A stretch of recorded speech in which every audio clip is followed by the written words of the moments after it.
हंत सिद्ध सूर्य उपाध्याय साधु सर्व अर्थ के प्रकाशी मांगलिक उपकारी है।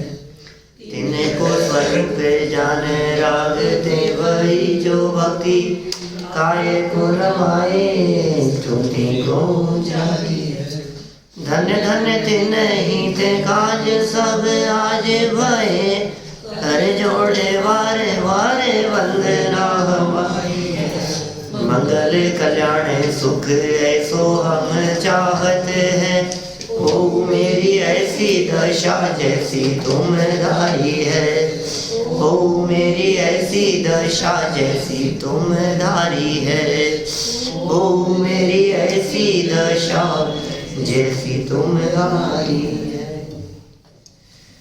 क्षत्रचूड़ामणि नामक यह ग्रंथ जीवनधर स्वामी भगवान महावीर स्वामी के समूह शरण में पहुंचकर वहाँ उनकी भक्ति और स्तुति कर रहे थे। स्तुति करते हुए जिनेंद्र देव से कहते हैं कि हे जिनेंद्र देव, आप ही हैं जो मेरी इस जन्म जरा मरण रूपी वेदना को मिटा सकते हैं। इस कष्ट को मिटाने वाले, इस संकट से पार लगाने वाले यदि कोई हैं तो ये आप ही हैं। देखिए श्रद्धा और भक्ति में कितना फर्क दिखाई देता है। ज्ञानियों की श्रद्धा वो ये कहती है कि भगवान भला बुरा कर नहीं सकते, और भक्ति ये कहती है कि हे प्रभु आप ही हो। ये मतलब भाषा में और श्रद्धा में इस तरह का फर्क दिखाई देगा आपको। भक्ति के शब्दों में होता है, विनय का भाव होता है, बिल्कुल बहुत बहुमान का भाव होता है। हे भगवान, जिन जैसा बनने की भावना हो उनके प्रति विनय की बात ना हो, ऐसा कैसे हो सकता है। और आप ही तो हैं जिन्हें देख करके मुझे मेरा आदर्श याद आता है। यदि भगवान नहीं हो तो हमें आदर्श कैसे याद आए। भगवान नहीं हो तो हमें ये बात कैसे स्मरण आए कि मुझे इन जैसा, किस जैसा बनना है, किस जैसा बनना है। आप देखिए जिस बालक को बड़ा होकर अच्छा प्लेयर बनना हो, उसके बेडरूम में फोटो भी सचिन तेंदुलकर की, धोनी की, कपिल देव की फोटो दिखती है। बोलो आप, माने वो जो फोटो लगी है वो इस बात का प्रतीक है, द्योतक है कि उसे उन जैसा बनना है। वो उनकी शक्ल, उनकी फोटो वो उस बालक को बार बार में मोटिवेट करती है, इन जैसा बनना है, इन जैसा बनना, ऐसा ऐसा ऐसे खेलूंगा, ऐसा ऐसा होऊंगा। तो देखिए आप, जिनेंद्र देव की प्रतिमा भी भक्त को मोटिवेट करती है कि भाई इन जैसा बनना है। हे भगवान, निश्चित तेरे सदृश प्रभु अरहंत अवस्था पाऊंगा। हे भगवान, निश्चित ही आपके समान अरहंत अवस्था की प्राप्ति होगी। ऐसी अवस्था के लिए ये कह रहे हैं यहाँ। देखिए आप, ये सब चर्चाएं कल हम अपेक्षित विस्तार से पढ़ चुके थे। एक ही श्लोक की चर्चा हुई थी जिसमें भगवान महावीर स्वामी की स्तुति की मार्मिक चर्चाएं कल हुई। यहाँ अनादिकाल से पीड़ित, भयभीत, डरे हुए, ये तो उनके लिए है सच में ये उपदेश जिन्हें संसार से भय लगा हुआ है। टोडरमल जी मोक्ष मार्ग प्रकाशक में लिखते हैं 20 नंबर पेज पर, जिन्हें डर लगा हो ना उनके लिए है ये बात। और हमें तो ऐसे लगता है जिस संसार भय से तीर्थंकर आदि डर के भाग गए क्या, और तुम्हें भय नहीं लगता है तो माँ सुबट है। 20 नंबर पेज पे लिखी ऐसी लाइन, सुबट है तू तो तुझे डर नहीं लगता, घबराहट नहीं होती तेरे को कि मैं क्या कर रहा हूँ, क्या हो, कुछ नहीं, तू तो लगा है। देख भाव बिगड़ जाएगा, हाँ कोई बात नहीं, देख लेंगे। देख अंत समय आ गया है, देख मरण नजदीक, अरे कोई बात नहीं। देख नरक में चला जाएगा, हाँ कोई बात नहीं, किसने देखा नरक, अब देख रखे हैं नरक, तुझे डर नहीं। तीर्थंकर जैसे महापुरुष तीर्थंकर जैसे महापुरुष, बोलो आप, वे घर गृहस्थी संसार छोड़कर आत्म स्वभाव में मग्न हो गए। उन्हें संसार से, भोगों से, इन सब से विरक्ति हो गई। उन्हें डर लगता है चतुर्गति से, और तुझे डर नहीं लगता है। वर्तमान अनुकूलता भ्रमित कर देती है, अनुकूलता भ्रमित कर देती है। इसलिए कहा है कई विद्वानों ने कि पुण्य का उदय इस जीव के लिए ज़्यादा खतरनाक है। पाप के उदय में जीव संभलता है, पुण्य का उदय इसे संभलने नहीं देता। पुण्य के उदय में अभिमान हो जाता है, पुण्य के उदय में इसको समझने का चांस नहीं होता। माथे पर ऐसी भावना होती है कि मैं ही तो करता हूँ, अरे क्या क्या किया है मैंने, तुम्हें पता है क्या, कितने काम किए। चाहा हुआ होता हुआ दिखाई देता है पुण्य के उदय से। जो सोचता है, जो कहता है, वो काम हो भी जाता है, तो ऐसे लगता है मैं ही तो कर रहा हूँ। सबसे खतरनाक है। और पाप का उदय, पाप के उदय में इस जीव को विचार करने का अवसर मिलता है। पाप के उदय में ये जीव भगवान की शरण में आता है। पाप के उदय में लगता है ऐसा क्यों हो रहा है। पाप के उदय में इसके कर्तृत्व की मान्यता के ऊपर चोट पड़ती है। पाप के उदय में इसके माथे पर ऐसे पत्थर पड़ते हैं कि इसे लगता है कि नहीं भैया मैं नहीं हूँ करने वाला, होता स्वयं जगत परिणाम, मैं क्या करूँ, मैं क्या करूँ। पाप के उदय में निकलता है मेरे हाथ में क्या है, मैं क्या करूँ। और पुण्य के उदय में लगता है मैं ही तो कर रहा हूँ, मैंने ही तो किया है। तो पुण्य के उदय में कहता है मैं ही तो कर रहा हूँ, और पाप के उदय में कहता है मेरे हाथ में नहीं है भाई, मेरी नहीं चल रही है, मैं क्या करूँ, मेरे बस में नहीं है। तो यही तो जिनवाणी का सार है कि तेरे बस में नहीं है, ये बात समझ में आ जावे। ये पुण्य को तो बिल्कुल नहीं समझ में आती।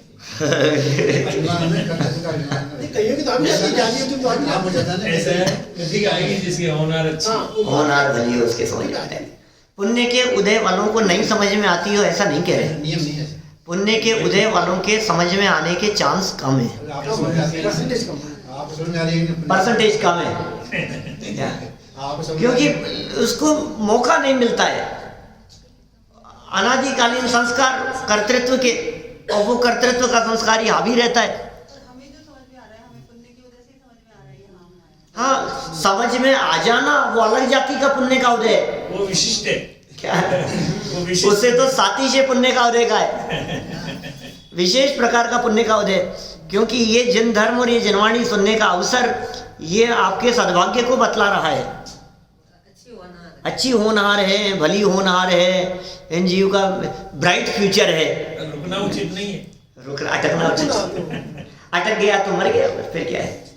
देखिए इसी तरह की कुछ चर्चा भगवान के सामने भक्त बनकर जीवनधर स्वामी प्रस्तुत कर रहे हैं।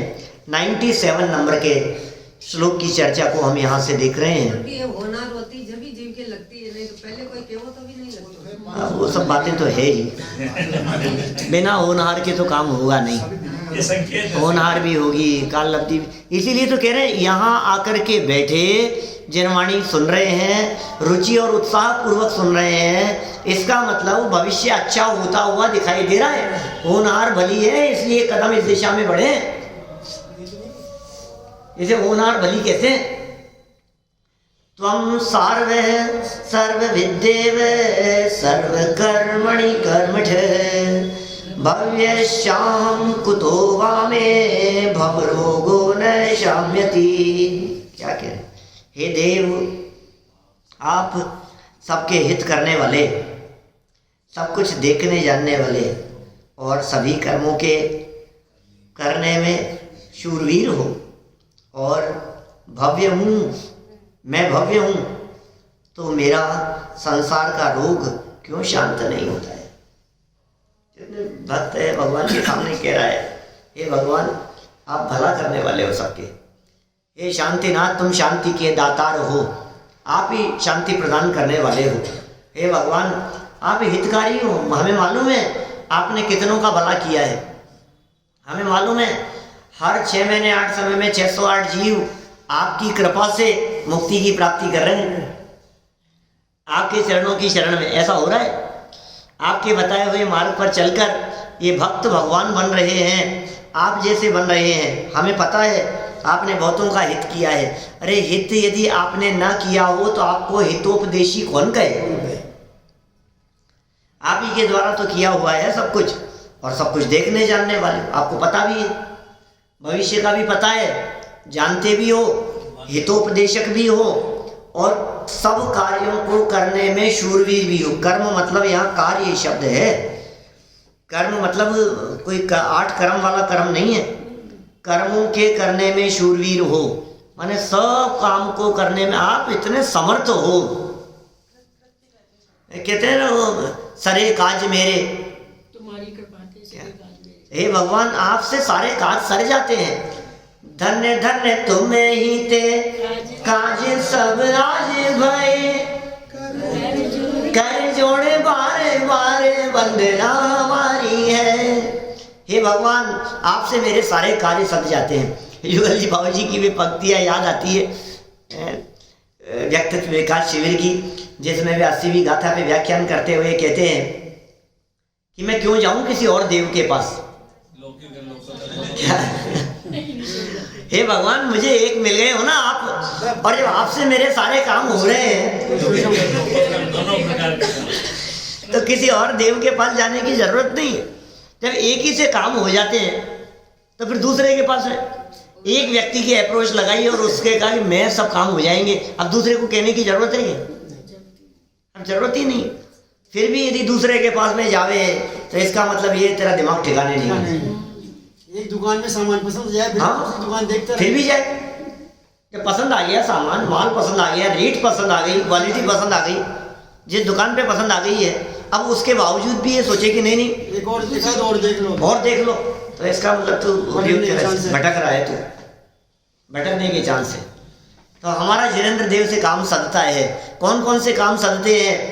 लौकिक भी और पारलौकिक भी, दोनों प्रकार के काम सदते हैं हमारे परमात्मा से। ये कह रहे हैं प्रभु, क्या कह रहे हैं देखो आप, गारुड़ी मंत्र बोलते थे बाबा। हाँ, शूरवीर हो आप सारे कार्यों को करने में, और मैं भव्य हूँ, तो आप करने वाले हो और मेरा काम हो सकता है। भव्य माने जो मोक्ष जा सकते हैं वे भव्य कहलाते हैं। तो मेरा संसार का रोग क्यों शांत नहीं होता? आप करने वाले, काम करने वाले, मैं काम कराने वाला, मुझे जो काम करवाना है वो काम आपके उपदेश से होता है, तो फिर मेरा काम क्यों नहीं हो रहा है? हे सन्मति दाता, मुक्ति मुक्ति दातार, सन्मति दाता, सन्मति दायक हो। हे वर्धमान गुणधीर, सन्मति दायक हो। भगवान महावीर स्वामी का अर्घ, हे सन्मति दाता भगवान महावीर, आप सबका समान रीति से हित करने वाले हो। आप तो सभी कार्यों के करने में सर्वथा समर्थ हो। आप मेरी भव्यता रूप पात्रता का विचार कर मुझे अनादिकाल से चले आ रहे भव रोग से मुक्त करो। यही मेरी आपसे विनती है। हे भगवान, ये मेरी विनती है आपसे कि आप मुझे मेरे भव रोगों से दूर करो। ये रोग कब से है? ये कितना पुराना रोग है? रोग बहुत पुराना है, अनादिकाल से ये रोग लगा हुआ है, इसे आप दूर कीजिए, ऐसी विनती है।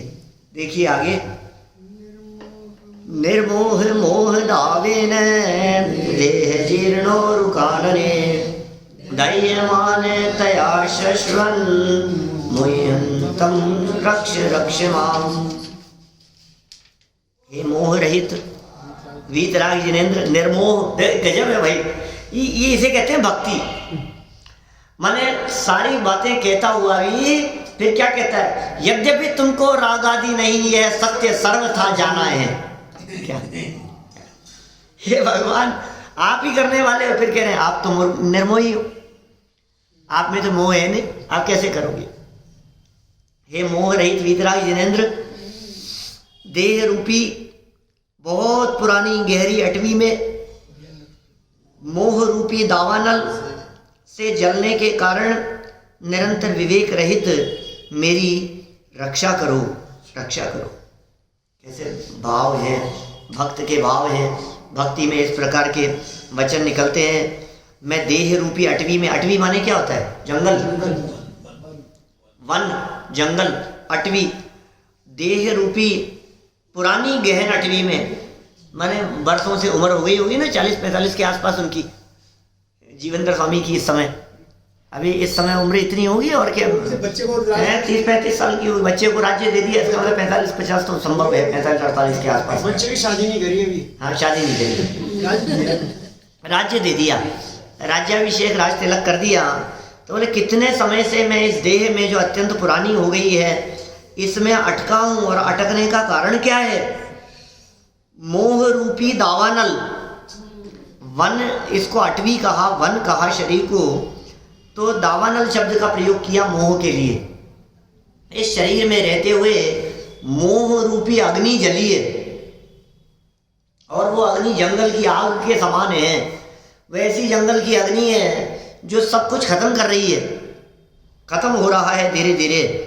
जंगल में लगने वाली वो आग और उसके जलने के कारण निरंतर विवेक रहित हो गया।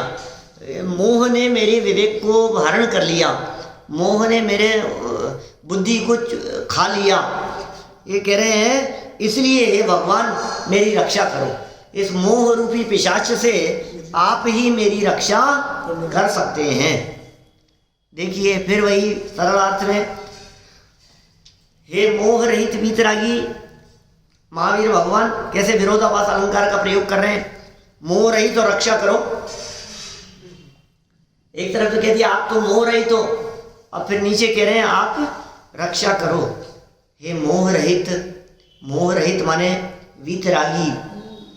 महावीर भगवान जैसे कोई प्राणी किसी पुराने गहन वन में दावानल में जलता है, कोई प्राणी पुराने गहन दावानल में जल रहा है, उसी प्रकार मैं भी इस शरीर रूपी वन में मोह रूपी अग्नि से निरंतर जल रहा हूं। आप जल क्यों रहे हो? आपके जलने का क्या कारण है? आप पीड़ित क्यों हैं इतना? मोह के कारण जल रहे। मोह में फंस के कहता है मेरे मेरे मेरे कह रहा हूँ, मेरी देह, मेरा शरीर, हे भगवान मैं पना जहाँ दिखाई दे रहा है ये सब मोह का ही प्रकोप है। निरंतर जल रहा हूँ मोह रूपी अग्नि में। आप मोह का नाश करने में अत्यंत शूरवीर है, इसलिए मेरे मोह का नाश कर मेरी भी रक्षा कीजिए। आपने किया है पहले इसका नाश, मोह रूपी शत्रु का नाश आप कर चुके हो। आप ऐसे शूरवीर हो, अरे अपना किया था लेकिन किया तो था आपने मोह शत्रु का नाश किया तो था। और मेरे बाद जो आपको पहले परेशान करता था ना, जिसको आपने पराजित कर दिया था, अब आप तो पहुंच गए, अब वही मुझे परेशान कर रहा है क्या? इसलिए आपके चरणों की शरण में आ गया और मैं इस मोह को के नाश करने का एक्सपीरियंस है। हाँ, मोह के नाश करने का एक्सपीरियंस है। और सुनो, मैं इस मोह को धमकी दे रहा हूं कि सुन, अब उनकी शरण में आ गया हूं जिनसे तू पहले पराजित हुआ था अब बोल, जिनसे तू पहले हार चुका है युद्ध, और जिन्होंने तेरे को क्या कर दिया था, घर से निकाल दिया था। दोषे रूपात्व विविधाश्रय जात घर वही, तू दर दर की ठोकरें खा रहा था, जिनके घर से निकलकर आज मैंने उनकी शरण ले ली है। अब बता मोह, तू टिक पाएगा क्या? तू देख ले।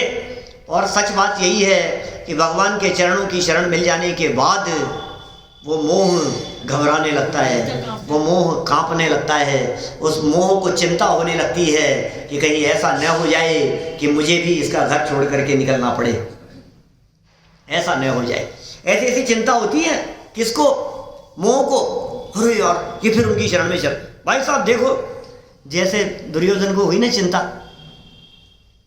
ये श्री कृष्ण के पास जाकर वो उनकी सेना नहीं मांग ले, गड़बड़ हो जाएगी। इन्होंने साथ दिया ना श्री कृष्ण ने और उनकी सेना ने, यदि अर्जुन का साथ दे दिया तो गड़बड़ हो जाएगी। वो डरने लग गया वो उनके साथ की वजह से। ऐसे ही मोह रूपी जो दुर्योधन है ये डरता है भगवान महावीर रूपी कृष्ण की संगति कर लेने पर। जब ये भक्त, जब भगवान महावीर रूपी सारथी और सहयोगी का सहारा लेता है तो मोह रूपी शत्रु डरता है, घबराता है। मोह को ऐसा लगता है भाई साहब अब लगता है मेरे दिन नजदीक आ गए हैं, खोटे दिन आ गए हैं, अब तो मुझे छोड़ के भागना ही पड़ेगा। ये देखिए मोह रूपी अग्नि में निरंतर जल रहा हूँ, अतः आप मोह का नाश करने में अत्यंत शूरवीर हैं, इसलिए मेरे मोह का नाश कर मेरी भी रक्षा कीजिए। हे प्रभु मेरी भी रक्षा करो, मेरी भी रक्षा करो, मेरा भी हित करो, मेरा भी भला करो, मेरे मोह को भी आप नष्ट करो। देखिए क्या कहते हैं आगे, 99 नंबर संसार विश्व वृक्षस्य सर्वफलदायिनः अंकुरं राग मुन्मूलम वीतराग विधेहि में। क्या कह रहे हैं? हे वीतराग, सर्व प्रकार की विपत्ति रूपी फल को देने वाले संसार रूपी विश्व वृक्ष के अंकुर के समान मेरे राग भाव को जड़ से रहित कर दो, जड़ मूल से निकाल फेंको। किसको? विपत्ति रूपी फल देने वाले ये विश्व वृक्ष है जो विपत्ति रूपी फल दे रहा है, और अंकुर के समान राग भाव है। मेरा जो राग भाव है ये अंकुर के समान है। राग भाव रूपी अंकुर से संसार रूपी जहरीला वृक्ष खड़ा हो गया, जिसके माध्यम से विपत्ति रूपी फल दिख रहे हैं। 3 बातें हो गई। देखो, पहली बात क्या? राग रूपी तो अंकुर, अंदर में कषाय और विकार भाव रूपी जो राग है, उस राग रूपी अंकुर पड़ा तो उससे संसार रूपी जहरीला पेड़ खड़ा हो गया। राग का बीज डला था तो संसार का जहरीला पेड़ खड़ा हो गया, और संसार रूपी जहरीला पेड़ खड़ा हुआ तो उस क्या हुआ उससे कि विपत्ति रूपी फल लगे उसमें। मीठे फल नहीं लगे। मीठे फल नहीं लगे, क्योंकि संसार में तो विपत्तियां कदम कदम पर है। सुनो, जितने दिन शांति से निकल जावे उतने दिन खैर बनाओ। क्या पता कौन से दिन क्या हो जाए, क्या पता कौन से दिन कब शरीर का कौन सा पार्ट तकलीफ देने लगे, दर्द करने लगे, पीड़ा उत्पन्न करने लगे। क्या पता कौन से दिन घर में क्या विपत्ति आ जावे, अचानक पूछ करके नहीं आती। ये संकट और विपत्तियां पूछ पूछ करके नहीं आया करते हैं। अचानक न मालूम क्या हो गया, कल तक तो ठीक थे, अरे अभी तो ठीक थे, अभी अभी में क्या हो गया। अचानक चक्कर खा करके गिर जाता है व्यक्ति, खड़े खड़े चक्कर खा करके गिर जाता है। अचानक दुर्घटनाएं हो जाती हैं, अचानक ऐसे संकट आ जाते हैं, बंदूक लेकर के घर में आ जाते हैं चोर, बोलो निकालो सारा माल, माथे पे तान देवे, गोली मार करके चले जावे। अचानक आ जाती है ऐसी विपत्ति। अरे नहीं साहब, हमारे थोड़ी ना आएंगे, ये तो अलग। हाथ का घास हाथ में रह जाता है। हाथ का घास हाथ में रह जाता है। बोलो, आधा शब्द जवान का जवान में रह जाए, बाहर नहीं निकल पावे, ऐसा हो जाता है। ऐसा लकवा पैरालिसिस की स्थिति बन जाती है कि हाथ नहीं हिला सके। अचानक ही, ये सब अचानक ही होता है। ये अचानक हुआ ना, ताई जी दिखना बंद हो गया, अचानक ही। वो अचानक ही अंकल बैठे बैठे एकदम गर्दन लुढ़क गई उनकी, अचानक ही। ये क्या हुआ, अभी तो सही थे। अचानक ही आंख के आगे अंधेरी आ जाती है, अचानक झटके लग जाते, ऐसे होता है सब। अचानक घुटनों का दर्द, वो आपकी बात याद आती है मुझे, तो चिकनगुनिया वाली। क्या अचानक ही क्या हुआ, उठाइए ही क्या हुआ, पैर ही नहीं। रात को सही सलामत सोए तो उठा ही नहीं गया। बोलो भैया ये क्या हुआ। और अभी तो कोरोना वायरस चल रहा है, कितने हजारों।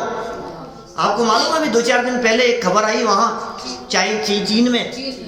वहाँ खबर क्या आई कि उन्होंने मजिस्ट्रेट से वो पास कराया कि 20,000 लोगों को जान से मार देने की परमिशन दो। के आगे लकड़ियां लगा के बंद कर दिया, अंदर के अंदर रहो आप।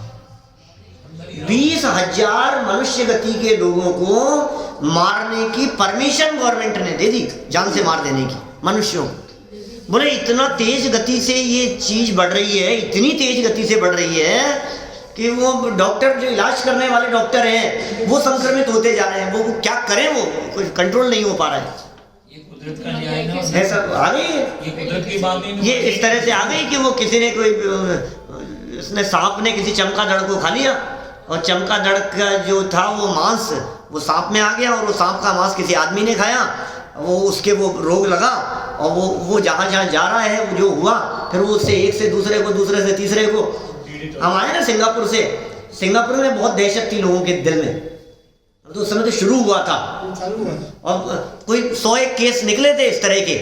तो मैंने उनसे कहा, अरे इतने घबरा रहे हैं, जिसको देखो वो वहाँ मार्केट में मास्क लगा करके निकल रहे। 100 व्यक्ति हैं, कितने 700 करोड़ में से 700 करोड़ में से 100, अभी तो ऐसे तो बीमारियाँ कितनी तरह की क्या होती क्या नहीं बहुत तेजी से फैल रहा है। अब हम निकले वहाँ से मंदिर, आप पंडित जी लगा करके निकलो, ऐसा लगा अरे भाई क्या हो गया। यहाँ इंडिया एयरपोर्ट पर आए, दिल्ली एयरपोर्ट पर, तो हमें आने नहीं दिया, फॉर्म साइन कराया, आप कहाँ से आ रहे हो, कितने समय के लिए रुके, कितने दिन का क्या था, सब एक एक चीज़ पूरा चेकअप करके बाहर निकले वहाँ से। चाइना से, हांगकांग से, जापान से, सिंगापुर से आने वाली जितनी भी फ्लाइटें थी सब बंद कर रखी है, कोई नहीं चाइना उस साइड की तो बंदी कर दी, वहाँ की तो जारी है ना, बंदी कर दी है। अभी ये मुझे लगता है कि ऐसी कोई महामारी कभी आती है इस तरह की, और अतीत में भी इस तरह की आई है साहब। प्लेग आई थी, कोई इस तरह की फैल जाती है, इस तरह की बीमारियां। बीच में स्वाइन फ्लू चला था, वो तो इतना ज़्यादा नहीं हुआ, लेकिन ये तो बहुत ज़्यादा फैल रहा है कोरोना का तो। और संक्रामक बीमारी है, माने एक को हो गया तो उसके आसपास में रहने वाले सबको होगा, ऐसी बीमारी है। और इसका कोई इलाज नहीं है, इसकी कोई एंटीडोज नहीं है। डॉक्टर्स ये कहते हैं कि इससे सिर्फ हम जीवित रहने के काल को थोड़ा सा बढ़ा पा रहे हैं, लेकिन वो कह रहे हैं, उनकी थ्योरी है, उनका वाक्य कह रहा हूं मैं तो, लेकिन वो ये कह रहे हैं कि मौत को रोक नहीं पा रहे, मरना तो नक्की है इनका। 15 दिन में मरे चाहे 20-25 दिन में मरेंगे तो सही, इनको बचा नहीं पाएंगे हम, ऐसी स्थिति हो रही है। मुझे लगता है हजारों साल पहले, 4-5 हजार वर्ष पहले की जो संस्कृतियाँ अपने को मिलती है, मोहनजोदड़ो वाली जो हड़प्पा, मोहनजोदड़ो, सिंधु घाटी सभ्यता, और वहाँ जो नगर के नगर निकले हैं, और उनमें जिस पोजीशन में उनके कंकाल निकले हैं, उन्हें देख करके ऐसा लगता है कि सच में कोई ना कोई अचानक ही ऐसा हुआ था कि सब जहाँ के तहाँ खड़े रह गए बस। कोई सीढ़ियों में चढ़ता हुआ, कोई उतरता हुआ, कोई सीढ़ियों में चढ़ता हुआ, कोई बालकनी में, कोई उतरता हुआ, कोई बैठा हुआ, कोई लेटा हुआ, कोई बात करता हुआ। इस पोजीशन में कंकाल, जब खुदाई हुई पूरे नगर का नगर जब निकले, तो इस पोजीशन में कंकाल निकले। वहाँ कोई जैसे सड़क पे चलता हुआ दिखाई दे रहा है, कोई बालकनी के अंदर ऐसा लटके हुआ, किसी का कंकाल है तो किसी का कोई है, इस तरह इस पोजीशन में। तो पूरे नगरवासी अचानक ऐसे कैसे हो गया होगा। बात तो हम ये कह रहे थे, न मालूम कौन सा संकट कब आ जाए भाई। सचेत रहो, जागृत रहो, सावधान रहो। ये सावधान रहने के लिए है सारी बातें। काल करे सो आज कर, काल करे सो आज कर, आज करे सो और आज करे सो अब, और पल में परलय होएगी, बहुरी करेगो कब। क्या ये पल में पर, ये पूछ करके नहीं आती है, मैं ये कह रहा हूँ। एकदम आराम से चलते चलते दाढ़ ऐसा तेज दर्द करने लग गया कि आपसे कुछ खाया नहीं जा रहा है, ये क्या हो गया बोलो। जब अक्ल दाढ़ आती है तो पूछ के आती है क्या? अचानक ही आ जाती है ना, अचानक ही हो जाता है ना। घुटने का दर्द, कमर का दर्द, कोई भी चीज, हार्ट की प्रॉब्लम, अचानक ही आता है अटैक। फिर लेकर के भागते हैं, फिर डॉक्टर कहता है अरे ये क्या हो गया, ये क्या हो गया अचानक ही, अपने पीयूष जी की जैसा आ गया अचानक एकदम ही, ये क्या हो गया। सब अचानक ही होते हैं। ये बता रहे हैं यहाँ पर भाई, ये जो है क्या कहा इन्होंने संसार के संबंध में, संसार रूपी वृक्ष, उसमें लगे हैं ये कौन से फल, विपत्ति रूपी फल।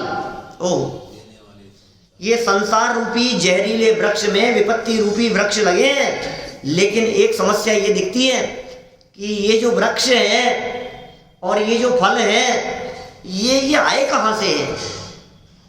तो कहा सुन, किसी और के कारण नहीं, तूने राग रूपी बीज बोया था, तूने कषाय रूपी बीज बोया था, किसी और का किया धरा नहीं है, हमने ही बीज बोए हैं। अब फिर वृक्ष लग गया है, अब ऐसा फल मिल रहा है, अब रोता क्यों है। बंद समय क्यों चेतन न चेतन, उदय समय क्यों रोत। क्या है, अज्ञानी पाप धतूरा न बोए, ये पुराना भजन है। वो कहते हैं कि तू पाप का बीज मत बो, तू कर्म करता है उस समय तो विचार नहीं करता है, और जब फल भोगने का समय आता है तब तू रोता है। यदि तू करते समय विचार कर लेता तो फल भोगते समय रोना नहीं पड़ता। ये फल के समय जो तुझे रोना पड़ रहा है, ये जो रिजल्ट के समय तुझे रोना आ रहा है, ये जो उसका परिणाम मिलने पर, उदय आने पर जो तेरी आंख से आंसू झरते हुए दिखाई दे रहे हैं, काश तू पहले कर लेता, काश तू पहले विचार कर लेता, काश तू पहले चिंतन कर लेता, काश तू पहले तैयारी कर लेता, काश तू पहले संभल करके चलता। नहीं करता है, नहीं करता है।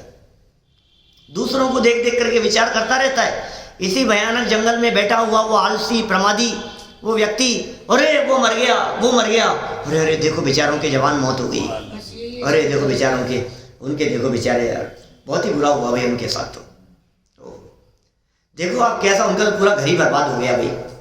उनके पहले बेटा मर गया, फिर पिताजी मर गए, और फिर वो मर गए, अब घर में ये लेडीज रह गई हैं, सारे जेंट चले गए। बहुत ही बुरा हुआ भाई इनके साथ। तो ऐसे ऐसे घटनाएं दिखती है, ऐसे परिवार दिखते हैं आपको बहुत, ये क्या हो गया इनके साथ। तो बहुत ही बुरा हुआ कि सुन, ये आग वहां तक आई है, ये तेरे पास कभी भी आ सकती है, कभी भी आ सकती है।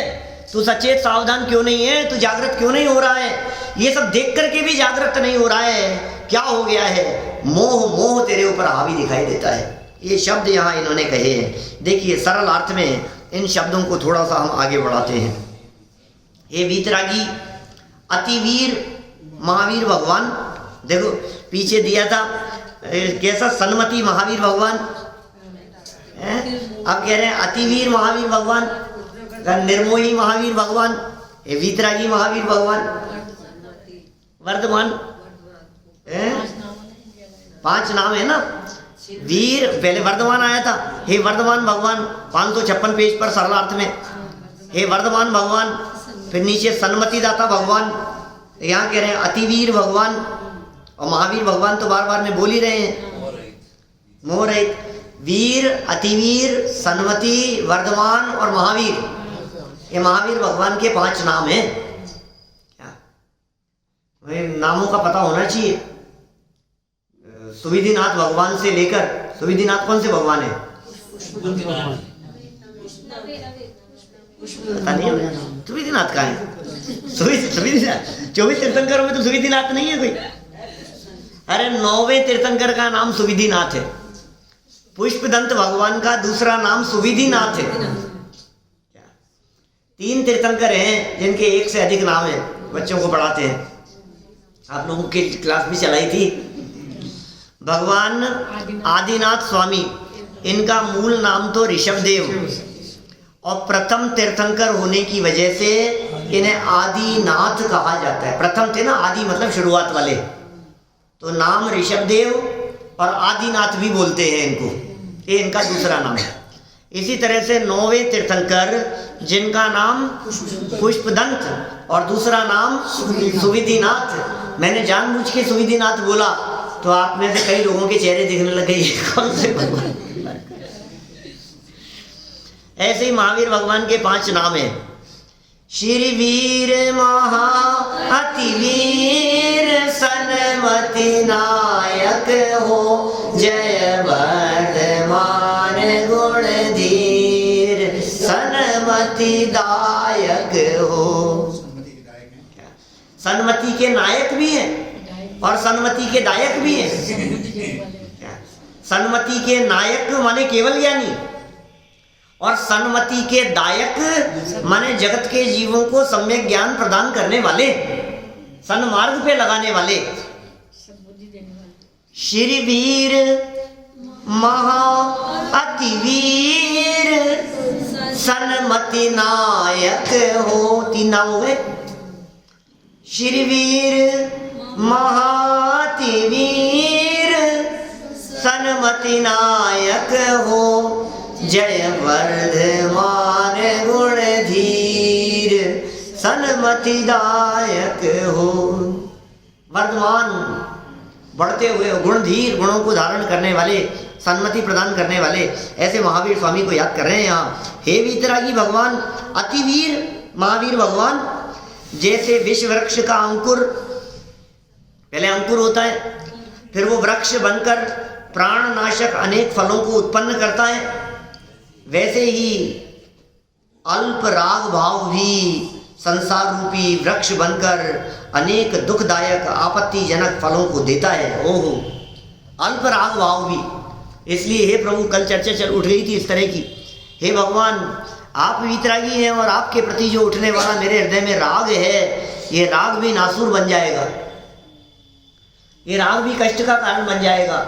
इसलिए प्रभु, वीतरागियों के प्रति राग भी वीतरागता उत्पन्न करने में बाधक कारण जानकर मैं आपके प्रति भी राग का त्याग करके आपके कदमों पर बढ़ता हूँ, आपके बताए हुए मार्ग पर कदम बढ़ाता हूँ। क्योंकि वीतरागियों, देखो कल 2 वाक्य कहे थे ना हमने, वीतरागियों के प्रति राग ना हो तो वो कैसा उनका भक्त, पापी है वो तो। और वीतरागियों के प्रति राग में ही अटक जावे तो वीतरागी कैसे बने? वीतरागी के राग बिना वीतरागी बन नहीं सकता, और वीतरागियों का राग रहे तो भी वीतरागी बन नहीं सकता। 2 बातें हैं। तो वीतरागियों के प्रति राग ये भक्ति है, और वीतरागियों का राग माने ये भक्ति ये अटकाने वाली है। अरे इसलिए अटकाने वाली है, इसलिए इसको व्यवहार भक्ति कहा है आचार्यों ने। और जो निश्चय भक्ति है वो मुक्ति प्रदान करने वाली है। जब भक्ति को मुक्ति दातार कहा तो निश्चय भक्ति समझना, और जब भक्ति को अटकाने वाली कहा गया हो उसे व्यवहार भक्ति समझना। नियमसार ग्रंथराज की कुंदकुंदाचार्य देव द्वारा रचित 135 नंबर गाथा नंबर 135 में कुंदकुंदाचार्य देव कहते हैं, क्या कहा है? मुक्तिगत नर श्रेष्ठ की भक्ति करें गुण भेद से, वह परम भक्ति कही है जिन सूत्र में व्यवहार से। मुक्तिगत जिन्हें मुक्ति की प्राप्ति हो गई है, नर श्रेष्ठ कौन? अनंत भगवान। उनकी भक्ति करें कैसे? हे भगवान आप वीतरागी हैं, हे भगवान आप अनंत ज्ञान वाले हैं, हे भगवान आप अनंत सुखी हैं, हे भगवान आप निर्मोही हो गए हैं, हे प्रभु आप अशरीरी हैं। ये जो कैसी जो भक्ति की, उनकी गुण भेद से भक्ति की, आपका अमूर्त तत्व नाम का गुण प्रकट हो गया है। आप अकर्ता हैं, आप अभोक्ता हैं, आप स्वरूप मग्न हैं। ऐसे वीतराग सर्वज्ञ आदि ऐसे गुणों के आधार पर भगवान की स्तुति की। तो क्या ये गुण भेद से स्तुति की है ना? बोले ये भक्ति कही है शास्त्रों में आचार्य देव ने, व्यवहार से भक्ति। निश्चय में अनुमात्र रागादि वर्ते जहाँ, हाँ वो भी कुंदकुंदाचार्य देव वो है। निश्चय भक्ति में तो भेद विकल्प खड़ा नहीं होता। अनुमात्र भी रागादि जिसके वर्तता है, वो 200 नंबर की गाथा है। अणुमात्र भी रागादि का सद्भाव है जिस जीव के, वह भले ही हो सर्व आगम धर्म जाने आत्म को, जीव को। समय साल की 200 नंबर गाथा है वो सब बहुत बात क्या कह रहे हैं यहाँ पर? इतनी बात स्पष्ट शब्दों में कह दी कि वीतरागियों का राग तेरे काम नहीं आएगा। मैं आपके चरणों की शरण में आया हूँ तो हूँ, लेकिन आपके पास में बैठे रहने के लिए नहीं, चरणों की शरण में बैठे रहने के लिए नहीं। हाँ तब तक आऊँगा मैं, जब तक तब तक आऊँगा मैं, जब तक मैं अपने स्वरूप में मग्न नहीं हो जाऊँ, तब तक ये आपके चरणों की शरण लूँगा। तो ये राग खतरनाक है, ये तो बहुत खतरनाक बात है। ये राग आ गए, वीतरागियों के प्रति राग भी आ गए, भगवान के प्रति राग भी आ गए। अभी तो ये भगवान के प्रति राग को ही आप कह रहे हैं, तो ऐसे लोग दिखते हैं जिनको भगवान के प्रति कम और भक्तों के प्रति ज़्यादा होता हो, तो उनका क्या होगा? क्या वो वहाँ आग में जल रहे हैं ना। भगवान के प्रति राग को भी जब आग कह करके पुकारा है, तो भक्तों के प्रति राग का क्या होगा? वो राग कितना खतर। और फिर भक्तों के प्रति राग नहीं, फिर विषयों के प्रति राग जिनका हो, वो कितना खतरनाक है। पंचेंद्रिय विषयों को भोगने के प्रति अंदर में जिनके तीव्र उत्कंठा जागृत होती हुई दिखाई देती हो, फिर उनका क्या होगा? क्या हाल होने वाला है उनका? ये राग भाव। वैसे ही अल्प राग भाव, क्योंकि अभी देखो दिखता छोटा सा है, छोटी सी चिंगारी बड़े बड़े राजमहल और पूरी नगरी को विध्वंस करने में समर्थ है। आपको लग रहा है इतनी सी चिंगारी तो उठ रही है, क्या है ये चिंगारी उठती हुई दिखाई दे रही है थोड़ा सा, अरे क्या है इतनी सी चिंगारी से क्या होता है कुछ? अरे भाई तुम सावधान रहो, ये चिंगारी थोड़ी सी उछल करके किसी भी कपड़े के लगे, ये तिनके घास के ढेर के समान सबको जला करके खत्म कर देगी। ऐसा ही होता है, जब आग उठती है ना यहाँ से, उस जगह पर इतनी होती है, जहाँ से आग उठती है। एक छोटा सा दीपक जल रहा था और पर्दे के लग गया और पूरा राजमहल और पूरा सब जल करके खाक हो गया। सब क्या हुआ, कहाँ से लग गई ये आग? हल्का सा दीपक था, छोटा सा जल रहा था। अरे ये दीपक क्या है? ये छोटे थे ना, जलते हुए दीपक की लौ में दे दे उंगली निकाल लेते थे। देखो कुछ नहीं होता है, जैसे अग्नि में से ये जला ही नहीं रही है, इसमें आग में से हाथ निकाल रहा हूँ मैं, ये दीपक क्या जलाएगा ये भाई? इतनी, और दीपक तो बहुत बड़ी चीज हो गई, यहाँ तो चिंगारी की कह रहे हैं क्या, कब शोला बन जाए। ऐसे ही राग को उस चिंगारी के समान समझना, जो दिखती तो छोटी है, लाइटर की चिंगारी जिससे आप गैस जलाते हैं, उस लाइटर में से इतनी सी चिंगारी से निकलती है, दिखती भी नहीं है वो लोग, और इतनी सी चिंगारी से आपकी वो गैस जल जाती है। वो तुरंत इतनी जलने लग गई, आग पकड़ ली उसने, अब वो बड़ी भी हो सकती है, विस्फोट भी कर सकती है। ये राग को इतना खतरनाक कह रहे हैं। अल्प राग भाव भी, थोड़ा सा राग भाव भी संसार रूपी वृक्ष बनकर, संसार रूपी वृक्ष बनकर अनेक दुखदायक आपत्तिजनक फलों को देता है। ओ, वृक्ष बन जाता है, आपत्तिजनक फल उसमें लगने लगते हैं। कैसी आपत्ति? कि संसार में तो आपत्तियां हैं। इस संसार में भी यदि आपत्तियां नहीं होती तो संसार छोड़ने की जरूरत क्या होती? इस संसार से पार क्यों होने की सोचते? फिर व्यक्ति मोक्ष के मार्ग में क्यों लगता है यदि इसमें आपत्तियां नहीं होती तो? आपत्ति तो कदम कदम पर है, यहाँ हर कदम पर आपत्ति है। कभी चला नहीं जा रहा है, कभी बोला नहीं जा रहा है, कभी हिला नहीं जा रहा है, कभी नींद नहीं आ रही है, कभी सर दर्द कर रहा है, कभी कुछ हो रहा है, कभी कब्ज हो गई है, कभी भूख नहीं लग रही है, दो सब तरह की समस्याएं दिखाई देती है। 10 लग गए तो डॉक्टर ने दवाई दी तो बोले कब्ज हो गई, पेट सही करने की दवाई दे 10 लग गए, भूख नहीं लग रही है तो दवाई दी तो ज़्यादा भूख लगने लग गई। करो क्या करे, बड़ी समस्याएं हैं यहाँ, इसको कहीं संतुष्टि नहीं है। हर कदम कदम पर ये जीव तकलीफ भुगत रहा है। तो ये राग कैसा है? जो वृक्ष बन जाएगा, और क्या होगा उसमें? दुखदायक आपत्तिजनक अनेक फल लगेंगे, वो फल देगा।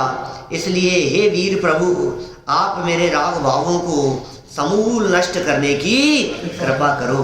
हे प्रभु, आप ऐसी कृपा करो जिससे मेरा ये जो राग भाव है ये समूल नष्ट हो जाए। आपके प्रति भी राग भाव नहीं हुए भगवान, आपके प्रति भी यदि थोड़ा बहुत भी राग भाव होगा ये भी उचित नहीं है। मैं पूरी तरह से राग भाव से मुक्त होने की भावना बाता हूँ। और देखिए, वीतरागियों के पास आकर ही राग भाव नष्ट हो सकता है। रागियों की शरण में राग उत्पन्न होता है और वीतरागियों की शरण में वीतराग भाव उत्पन्न होता है। इसलिए वीतरागियों को देखकर अंदर में वीतराग भाव तीव्र रीति से उत्पन्न हो। हे भगवान, मेरा राग जो कि आग के समान शास्त्रों में कहा गया है वो सदा सदा के लिए नष्ट हो जावे। इसी पवित्र भावना से मैं आज की इस भक्ति की बात को यहीं विराम देता हूँ। फिर कल और थोड़ी भक्ति करूँगा। हे भगवान, आपकी